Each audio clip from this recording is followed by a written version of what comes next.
கர்த்தருடைய பரிசுத்த நாமத்துக்கு ஸ்தோத்திரம் உண்டாவதாக.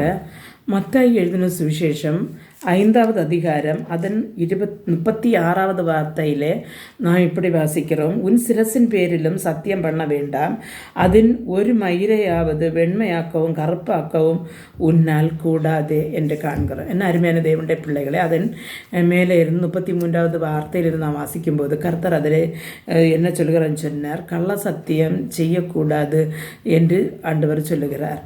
ஆனால் நாம் ஒரு காரியத்தில் சத்தியம் பண்ணலால் அதை கர்த்தருடைய சன்னிதானத்திலே ஒரு காரியம் செய்யலாம் என்று சத்தியம் செய்தால் நாம் அதை செய்ய வேண்டும் என்று வேதம் சொல்லுகிறது.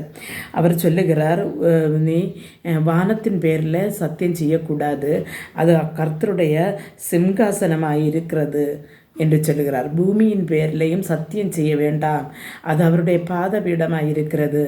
எருசலேமின் பேரிலும் சத்தியம் பண்ணக்கூடாது, அது சொன்ன எருசலேம் சொல்லும் பொழுது சர்ச்சுகள் சிலவங்க சொல்லுவாங்க சர்ச்சான அப்படின்னு சொல்லுகிறது நான் கேட்டுட்டுண்டு.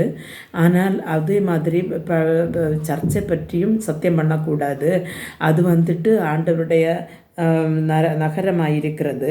அதே மாதிரி உன் சிரசின் மேலிலும் சத்தியம் பண்ண வேண்டாம் என்று சொல்லுகிறார். ஏனென்று சொன்னால் உன் தலையிலே ஒரு முடியையாவது அதை விளக்க பண்ணவோ அந்த வெளுத்த முடியை கற்பிக்க பண்ணவோ நம்மால் முடியாது. அதனால் சிரசின் பேரிலும் சத்தியம் பண்ணக்கூடாது என்று கர்த்தர் சீடர்களுடன் சொல்லுகிறார். என்ன அருமையான தேவனுடைய பிள்ளைகளை, நாம் பார்த்ததுண்டு சிலவங்கள் ஒரு இதுவும் இல்லாமல் கள்ள சத்தியமானாலும் அடுத்தவங்களுடைய சிரசின் மேலே கை வச்சு சத்தியம் செய்கிறது நாம் பார்க்கிறதுண்டு.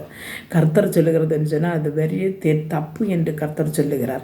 அதனால் நாம் நம்முடைய வாழ்க்கையிலே உள்ளதை உள்ளதென்றும் இல்லாததை இல்லாததென்றும் சொல்வதற்கு நாம் பழகிக்கொள்ள வேண்டும். நம்முடைய வாயிலிருந்து வருகிற ஒவ்வொரு வார்த்தையின் பேரிலும் கர்த்தர் நியாயத்திலே நிறுத்துவார். அதனால் நம்முடைய வார்த்தைகள் சுருக்கமாகவும் கர்த்தருக்கு பிரியம் உள்ளதாகவும் இருக்க நாம் பிரயாசப்படுவோம். ஜெபிப்போம்.